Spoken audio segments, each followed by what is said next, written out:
Another artist this afternoon.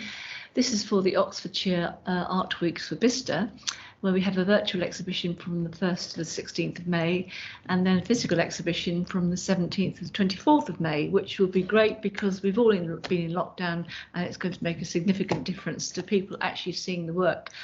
So this afternoon I've got a lovely gentleman by the name of David Brown, who's going to tell me all about the stuff that he does. So, David, how did you start, or where did you start your artwork? I started my artwork when I was 14 years old. 14? Yes. Wow. Okay. And I did drawings and paintings, and I exhibited. And I had one of my portraits at a church, but the vicar used on his magazine. Oh, that's wonderful. Fantastic. So we've come a long way since you were 14, and now you're into very different type of art, which I can see from the background. Give me some sort of feeling about why you've gone into a different type of structural sculptor almost mode.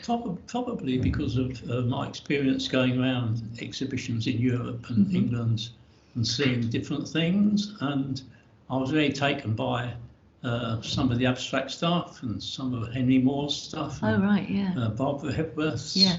And what sort of spurred me on really was when I was at Banbury doing the arts course, we went on various trips, and the final year we had to decide on what to do.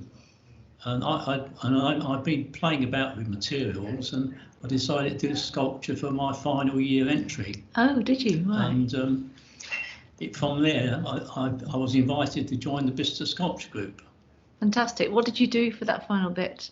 That final bit, I did a mobile, but it was very technical because it was figures which were gymnasts. They were suspended, but I invented a mechanism so that although they were suspended off the ceiling, the actual bit which they suspended on rotated, so they were moving all the time. Right. Fantastic. So I used my engineering skills to get together with my artistic skills to create this movement.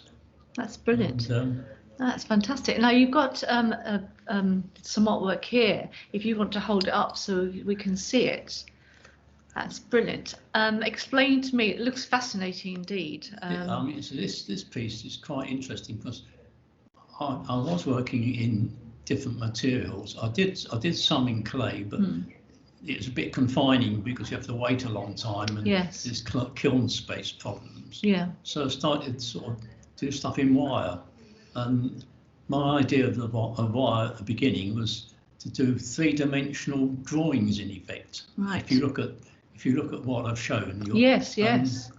And I went from there, and I did quite a lot of birds and fishes and abstract things and people's heads. Yeah. And this is one of the people's heads, which is quite interesting because I used the wire, but then I'd use some other materials and a mirror to sort of get the 3D. Yeah, well, that's very clever. The 3D effect out of something that was just in relief. That's great. And was that from an actual person that you met, or was it just an idea of faces? It was just an idea I had actually. Yeah, that's brilliant. Thank you. That's lovely to have a look at that. So when we have the physical exhibition, which I said is really exciting, what?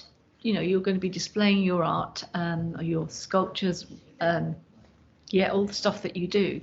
What do you want to convey to the viewer about your art? Really, the very depth of what I do. The fact that it's very varied. I'm not subject to one particular thing. Sometimes I do something which is realistic, I do something really abstract, and it's the question of what takes my fancy at the time.